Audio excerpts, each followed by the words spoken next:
بسم اللہ الرحمن الرحیم۔ دوائے شافی۔ ترجمہ: الجواب الکافی لمن سأل عن دواء شافی۔ مصنف: شیخ الاسلام امام محمد بن ابی بکر ابن قیم الجوزیہ، 691 ہجری تا 751 ہجری۔ مترجم: ابوالعلا محمد اسماعیل گودھروی، المتوفی 1383 ہجری۔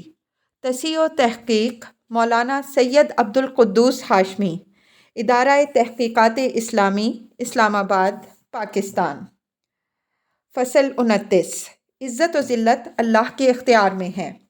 گناہوں کی سزا کے طور پر انسان کے دل میں پروردگار عالم کی عظمت و جلالت کم ہو جاتی ہے۔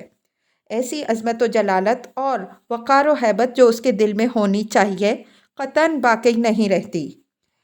قلب میں اگر اس کی عظمت و ہیبت موجود ہو تو وہ کبھی عصیان و نافرمانی کی جرأت نہ کرے۔ بسا اوقات بعض فریب خوردہ انسان اللہ کی بارگاہ سے بڑی امیدیں رکھتے ہیں اور کہتے ہیں کہ اللہ کے عفو و کرم کی فراوانی ہم سے گناہ سرزد کراتی ہے۔ اس کی عظمت و جلالت ہمارے قلوب میں بے پایاں موجود ہے، ذرا بھی کم نہیں ہوتی۔ لیکن یہ بات ان کے نفس کا ایک خطرناک مغالطہ اور دھوکہ ہے، کیونکہ گناہ کرنے والے بندوں کے قلوب میں اگر اس کی عظمت و جلالت اور اس کی محرمات کی اہمیت ہوتی تو وہ گناہ کا ارتکاب ہی کیوں کرتے؟ اس کی عظمت و جلالت، اس کے محرمات کی اہمیت کا احساس بندوں اور گناہوں کے درمیان ایک زبردست دیوار ہے۔ یہ دیوار بندوں کو گناہوں سے روکتی ہے۔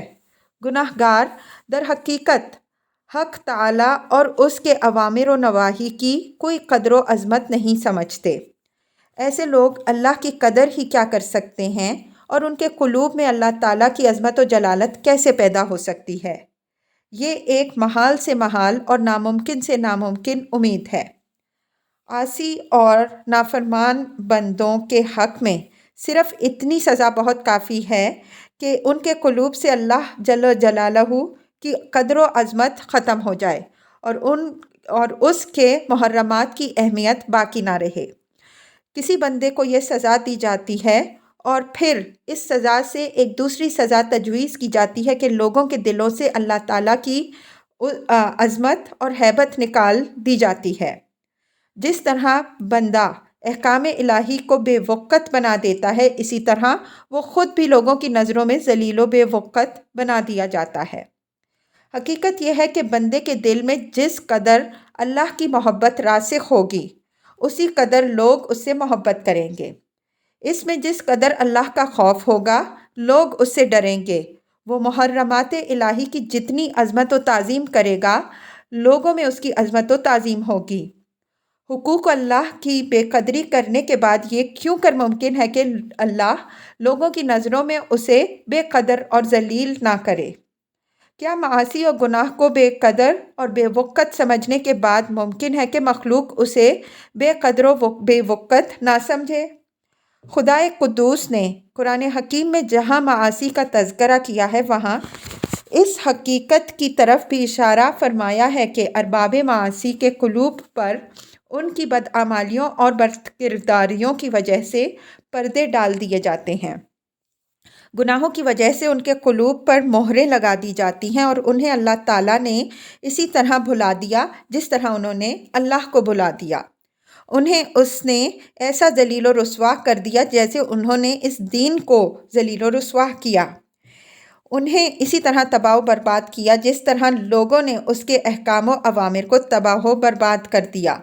اور حقیقت یہ ہے کہ جسے اللہ تعالیٰ ذلیل و خوار کرے اسے کوئی عزت نہیں دے سکتا۔ وَمَن يَهِنِ اللَّهُ فَمَا لَهُ مِن مُكْرِمٍ، حج 18۔ اور اللہ جسے ذلیل کرتا ہے تو اسے کوئی عزت نہیں دے سکتا۔ لوگ جب اللہ تعالیٰ کے سامنے سجدہ کرنے کے حکم کی بے قدری اور بے وقتی کریں اور سجدے سے جان چرائیں تو اللہ تعالیٰ بھی انہیں ذلیل کر دیتا ہے، اور جسے اللہ تعالیٰ ذلیل کرے اس کا اکرام و احترام کون کر سکتا ہے، اور جسے وہ قدر و عظمت بخشے اسے کون ذلیل کر سکتا ہے؟ فصل 30۔ معاصی کی سخت ترین سزا۔ معاصی کی ایک اور سزا یہ ہے کہ اللہ تعالیٰ گناہگار بندے کو بھلا دیتا ہے اور اسے اسی کے نفس اور شیطان کے حوالے کر دیتا ہے۔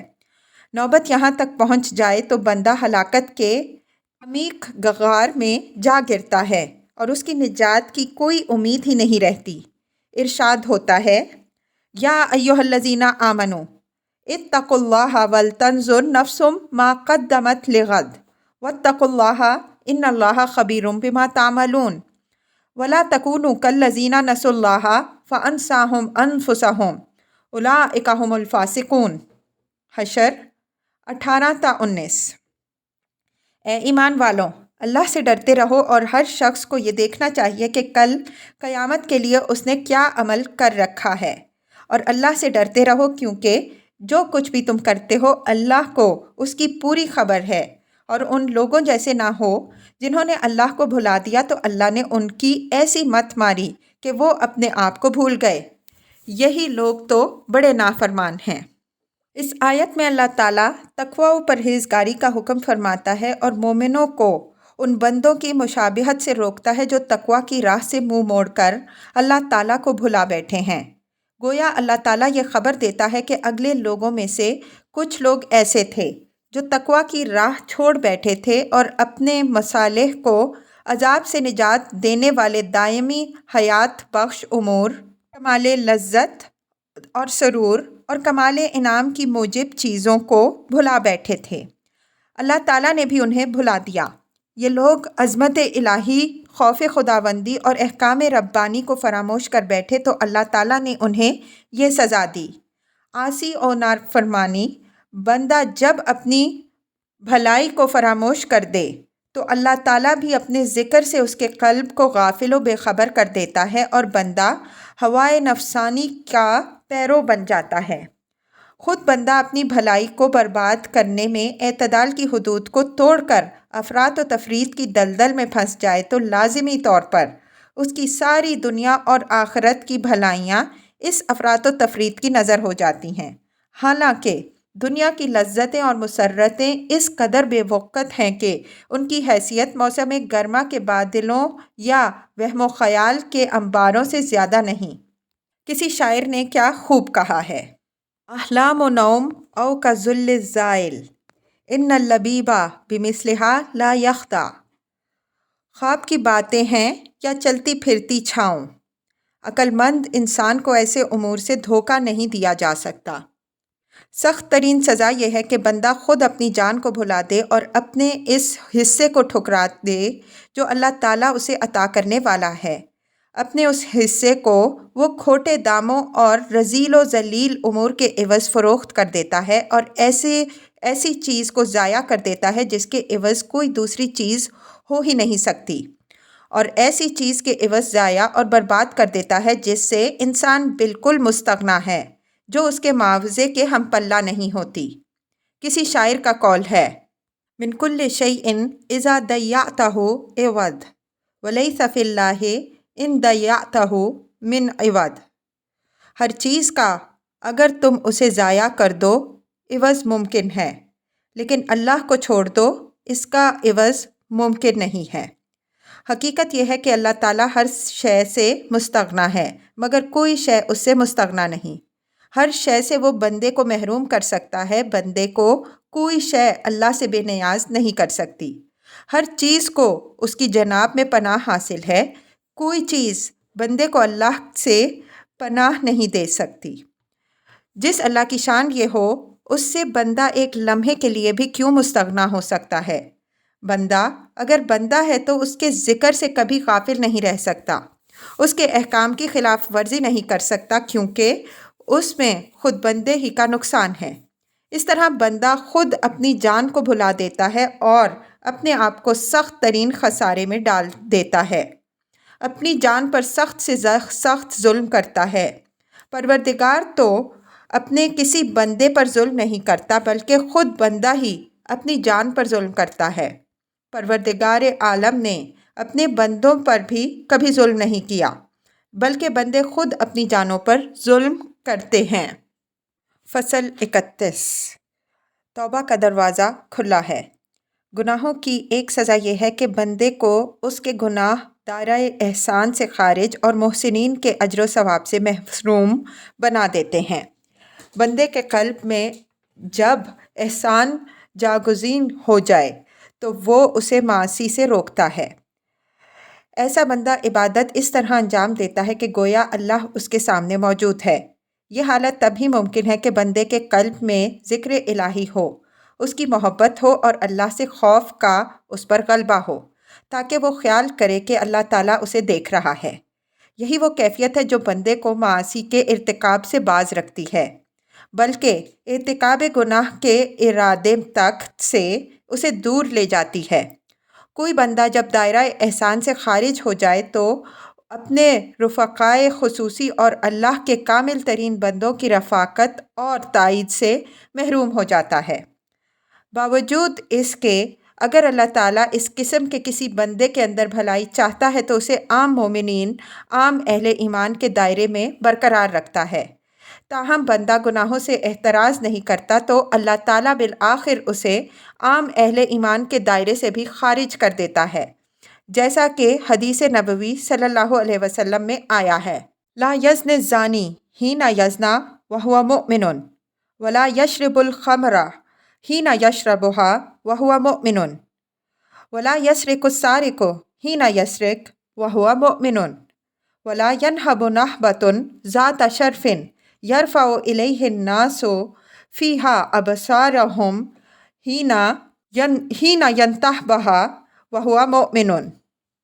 زانی زنا کے وقت مومن نہیں رہتا، اور شرابی شراب نوشی کے وقت مومن نہیں رہتا، اور چور چوری کے وقت مومن نہیں رہتا، اور لٹیرا ڈاکو جب چیز لوٹتا ہے جس پر لوگوں کی نگاہیں اٹھتی ہیں تو وہ اس وقت مومن نہیں رہتا۔ پس اے اللہ کے بندو، اپنے آپ کو گناہوں سے بچاؤ، توبہ کرو کہ توبہ کا دروازہ اب بھی کھلا ہوا ہے۔ فصل 32 ایمان اور خیر و فلاح سے دوری۔ مومنین کی رفاقت سے محروم اور دائرہ ایمان سے خارج بندہ اللہ تعالیٰ کی ودیت کردہ اہل ایمان کی بہترین مدافعت سے بھی محروم ہو جاتا ہے، کیونکہ اللہ تعالیٰ اہل ایمان کی جانب سے مدافعت کرتا ہے۔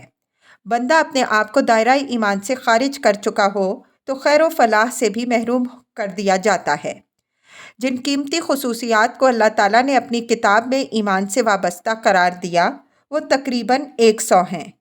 ان میں سے ہر خصوصیت سے دنیا و ما فیہا کی خیر و فلاح وابستہ ہے۔ ایمان والوں کو اللہ تعالیٰ اجر عظیم سے نوازتا ہے۔ ارشاد ہے: وَسَوْفَ يُؤْتِ اللَّهُ الْمُؤْمِنِينَ أَجْرًا عَظِيمًا۔ النساء 146۔ اور اللہ ایمان والوں کو بڑے بڑے اجر دے گا۔ دنیا اور آخرت کے شر اور برائیوں سے اللہ انہیں بچاتا اور ان کی مدافعت کرتا ہے۔ ارشاد ہے: ان اللہ یدافع عن الذین آمنوا۔ الحج 38۔ اللہ ایمان والوں سے ان کے دشمنوں کے شر کو ہٹاتا رہتا ہے۔ عرش کو اٹھانے والے فرشتے ایمان والوں کے حق میں دعائے خیر کرتے ہیں۔ ارشاد ہے: الذین یحملون العرش ومن حولہ یسبحون بحمد ربہم ویؤمنون بہ ویستغفرون للذین آمنوا۔ المؤمن 7۔ جو فرشتے عرش کو اٹھائے ہوئے ہیں اور جو فرشتے عرش کے ارد گرد تعینات ہیں، اپنے پروردگار کی تسبیح کے ساتھ اس کی حمد و ثناء کرتے ہیں اور اس پر ایمان رکھتے ہیں اور ایمان والوں کے لیے مغفرت مانگا کرتے ہیں۔ ایمان والوں کو اللہ تعالیٰ محبوب رکھتا ہے، اور جسے اللہ تعالیٰ محبوب رکھتا ہے اسے کوئی ذلیل نہیں کر سکتا۔ ارشاد ہوا: اللہ ولی الذین آمنوا۔ بقرہ 257۔ اللہ ان لوگوں کا جو ایمان لائے ہیں ولی و مددگار ہے۔ اللہ تعالیٰ نے اپنے فرشتوں کو حکم دیا ہے کہ وہ ایمان والوں کو ہمیشہ ثابت قدم رکھیں اور ان کی امداد و اعانت کرتے رہیں۔ ارشاد ہے: اذ یوحی ربک الی الملائکہ انی معکم فثبتوا الذین آمنوا۔ انفال 12۔ اے پیغمبر، یہ وہ وقت تھا کہ تمہارے پروردگار نے فرشتوں کو حکم دیا تھا کہ ہم تمہارے ساتھ ہیں اور تم ایمان والوں کو ثابت قدم رکھو۔ اللہ تعالیٰ ایمان والوں کو عزت و توقیر عطا فرماتا ہے۔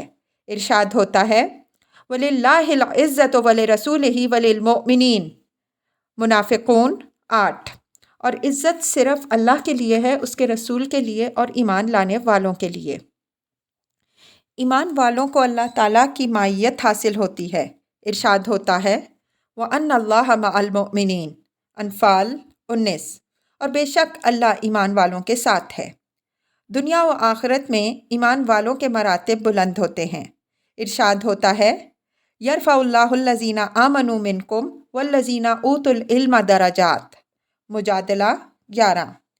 تم لوگوں میں سے جو ایمان لائے ہیں اور جنہیں علم دیا گیا ہے، اللہ تعالیٰ ان کے درجے بلند کرے گا۔ ایمان والوں کو اللہ تعالیٰ دوہری رحمت عطا فرماتا ہے اور ایسا نور عطا فرماتا ہے جس کی روشنی میں ایمان والے چلتے پھرتے ہیں، نیز اللہ تعالیٰ ان کے گناہ معاف فرماتا ہے۔ ایمان والوں کے لیے اللہ تعالیٰ محبت عام کر دیتا ہے اور یہ اس طرح کہ وہ خود انہی کو محبوب رکھتا ہے، اپنے فرشتوں میں اور پھر اپنے پیغمبروں اور صالح بندوں میں انہیں محبوب بنا دیتا ہے۔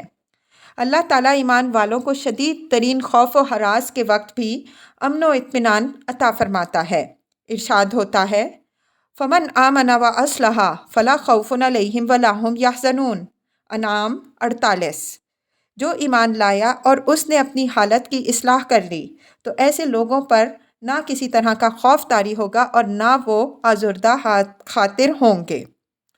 ایمان والوں کو ان لوگوں میں شامل کیا جائے گا جن پر اللہ تعالیٰ نے بڑے بڑے انعامات کیے، جن کی راہ طلب کرنے کے لیے دن رات میں 17 مرتبہ ہمیں حکم دیا گیا ہے۔ شب و روز میں 17 رکعت نماز فرض ہے۔ ان میں سے ہر رکعت میں سورہ فاتحہ پڑھنا فرض ہے، جس کے اندر اہدنا الصراط المستقیم صراط الذین انعمت علیہم پڑھا جاتا ہے۔ ایمان والوں کے لیے قرآن حکیم ہدایت اور شفا ہے۔ ارشاد ہوتا ہے قُلْ هُوَ لِلَّذِينَ آمَنُوا هُدًى وَشِفَاءً وَالَّذِينَ لَا يُؤْمِنُونَ فِي آذَانِهِمْ وَقْرٌ وَهُوَ عَلَيْهِمْ عَمًى أُولَٰئِكَ يُنَادَوْنَ مِن مَّكَانٍ بَعِيدٍ۔ حامیم سجدہ 44۔ اے پیغمبر، ان لوگوں سے کہو کہ جو ایمان رکھتے ہیں ان کے لیے یہ قرآن ہدایت اور شفا ہے، اور جو ایمان نہیں رکھتے ان کے کانوں میں گرانی ہے اور یہ قرآن ان کے لیے نابینائی ہے، گویا وہ دور سے پکارے جا رہے ہیں۔ مقصد یہ ہے کہ ایمان ہر خیر و برکت کو جلب کرتا ہے اور دنیا و آخرت کی تمام بھلائیوں کا سبب ہے۔ حقیقت جب یہ ہے تو پھر بندہ اس اہم ترین چیز کو معمولی اور بے قدر کیوں سمجھے، اور وہ کام جو اسے دائرہ ایمان سے خارج کر دے اور بندے اور اللہ کے درمیان حائل ہو جائے، اس کا ارتکاب وہ کیوں کر سکتا ہے؟ مومن اگرچہ دائرہ ایمان سے خارج نہ ہو، لیکن گناہوں پر اگر بندہ اصرار کرتا ہی رہے تو خوف ہے کہ اس کا پورا قلب زنگ آلود ہو جائے گا اور بالآخر اس بندے کو اسلام سے خارج ہی کر دے گا۔ اعاذنا اللہ من ھذا۔ اور یہی وہ مقام خوف ہے جس سے سلف صالحین ہمیشہ ڈرتے رہے اور بہت ہی زیادہ ڈرتے رہے، جیسا کہ بعض اسلاف کا قول ہے انتم تخافون الذنوب وانا نخاف الکفر۔ تم گناہوں سے ڈرتے ہو مگر میں تو کفر سے ڈرتا ہوں۔ فصل 33۔ سیر الی اللہ میں رکاوٹیں۔ معاصی کی ایک سزا یہ بھی ہے کہ انسان کا قلب سیر الی اللہ میں پژمردہ، سلوک آخرت میں افتادہ پا، کاہل، سست اور پست ہمت ہو جاتا ہے، یا پھر فلاح و نجات کی راہ میں حجاب آ جاتے ہیں۔ معاصی اقدام سفر میں کاہلی اور سستی پیدا کر دیتے ہیں۔ گناہ گار کی ہمت اس قدر پست ہو جاتی ہے کہ اللہ کی طرف اس کا قدم اٹھنا ہی دشوار ہو جاتا ہے، اور یہ بھی اس وقت جب کہ معاصی اور گناہ اسے دوسری جانب نہ موڑ دیں۔ اس صورت میں گناہ منزل تک پہنچنے میں حجاب بن جاتے ہیں اور سیر الی اللہ میں رکاوٹیں ڈال دیتے ہیں، پھر طالب کو گمراہ کر کے دوسری طرف لے جاتے ہیں۔ انسانی قلب کا یہ حال ہے کہ وہ اپنی قوت و طاقت ہی کے بل پر اللہ کی طرف بڑھتا ہے۔ جب معاصی اور گناہ اسے بیمار کر دیتے ہیں تو قلب کمزور ہو جاتا ہے اور اس کی قوت اقدام اور طاقت سیر بھی ختم ہو جاتی ہے۔ اگر خدا نخواستہ قلب کی یہ قوت و طاقت بالکل یا ختم ہو جائے تو سمجھ لیجئے کہ وہ اللہ سے بالکل ہی منقطع ہو گیا اور اس کا تدارک ناممکن ہو جاتا ہے۔ واللہ المستعان۔ بس معلوم ہوا کہ گناہ قلب کو مردہ پھر خطرناک مرض میں مبتلا کر دیتے ہیں، یا قلب کی قوتوں کا ہونا ضروری ہے۔ قلب کی یہ کمزوری ان 8 صفات پر جا کر منتہی ہوتی ہے جس سے حضرت صلی اللہ علیہ وسلم پناہ مانگا کرتے تھے، اور وہ یہ ہیں: اللہم انی اعوذ بک من الہم والحزن والعجز والکسل والجبن والبخل ودلع الدین وغلبۃ الرجال۔ صحیح بخاری، کتاب جہاد۔ اے اللہ، میں تیری پناہ چاہتا ہوں فکر اور غم سے، اور ناتوانی اور سستی سے، اور بزدلی اور بخل سے، اور قرض کے بوجھ سے، اور لوگوں کے غلبے سے۔ ان 8 میں سے ہر 2 چیزیں قریب المعنی ہیں۔ ہم دکھ غم اور حزن قریب المعنی ہیں۔ رنج و غم جو قلب پر وارد ہوتا ہے، مستقبل کی متوقع مصیبت سے متعلق ہے تو وہ ہم ہے، اور اگر ماضی کی وجہ سے ہے تو حزن۔ عجز و کسل قریب المعنی ہیں۔ بندہ بوجہ عدم قدرت کے اسباب خیر و فلاح سے محروم ہے تو یہ عجز ہے، اور ارادے کی کمزوری کی وجہ سے محروم ہے تو یہ کسل۔ جبن اور بخل قریب المعنی ہیں۔ اگر بندہ جسم اور بدن اور قلب کی کاہلی کی وجہ سے انتفاع سے محروم ہے تو جبن ہے۔ اگر حب مال کی وجہ سے اس کے انتفاع سے محروم ہے تو بخل ہے۔ دلع الدین اور قہر غلبۃ الرجال قریب المعنی ہیں۔ کسی حق کی بنا پر دوسرا اس پر غالب آ جائے تو یہ دلع الدین ہے، اور اگر باطل طریقے پر دوسرا اس پر غالب آ جائے تو وہ قہر غلبۃ الرجال ہے۔ مقصود یہ ہے کہ گناہ ان 8 چیزوں کے جلب کرنے کے قوی ترین اسباب میں سے ہیں، اور یہ ان چیزوں کو اسی طرح جلب کرتے ہیں جس طرح دوسری حدیث کی روح سے جہد البلاء و درک الشقاء و سوء القضاء و شماتۃ الاعداء۔ بلا کی سختی، بدبختی کی گرفت، فیصلے کے برے نتائج اور دشمنوں کی ہنسی کو جلب کرتے ہیں۔ انعامات الہیہ اور خیر و عافیت کو اللہ کی لعنت و خفگی سے تبدیل کر دیتے ہیں۔ نیز یہ امور اللہ کی خفگی و ناراضگی کے قوی ترین اسباب میں سے ہیں۔